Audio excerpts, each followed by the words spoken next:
आपल्या राज्याचे मुख्यमंत्री देवेंद्र फडणवीस साहेब यांनी पहिल्यांदा महाराष्ट्रामध्ये 2018ला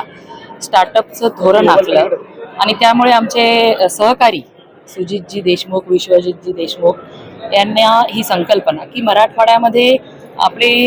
स्थलांतराचं प्रमाण खूप मोठं आहे आणि मग आपल्या तरुणांना खूप चांगल्या संकल्पना असतात, मग कामानिमित्त किंवा रोजगाराच्यासाठी बाहेर जायची गरज पडू नये म्हणून इथेच त्यांनी उद्योजक बनलं पाहिजे असं त्यांना वारंवार वाटायचं आणि म्हणून त्यांनी श्री देवेंद्र फडणवीस स्टार्टअप मिशन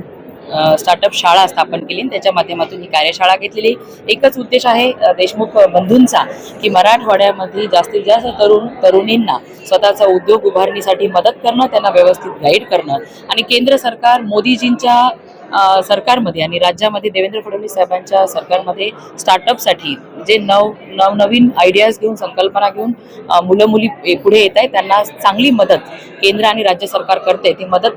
त्यांच्यापर्यंत पोहोचवणं। खरं तर आपल्या मराठवाड्यातल्या आणखीन बऱ्याचशा तरुणांना स्टार्टअप काय आहे, त्यांच्याकडे संकल्पना आहेत, मेहनत करण्याची तयारी आहे, पण तसं वातावरण नाही आहे, ते वातावरण निर्माण करून देण्याची ही स्टार्टअप शाळा चालू केलेली आहे आणि असे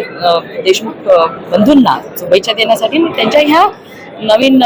उपक्रमामध्ये माझाही सहभाग आहे। सरकार म्हणून आम्ही सर्व परीने जे कुणी तरुणी चांगले स्टार्टअपचे आयडियाज घेऊन येतील त्यांना सर्व ते परी मदत करण्यासाठी आम्ही तयार आहोत।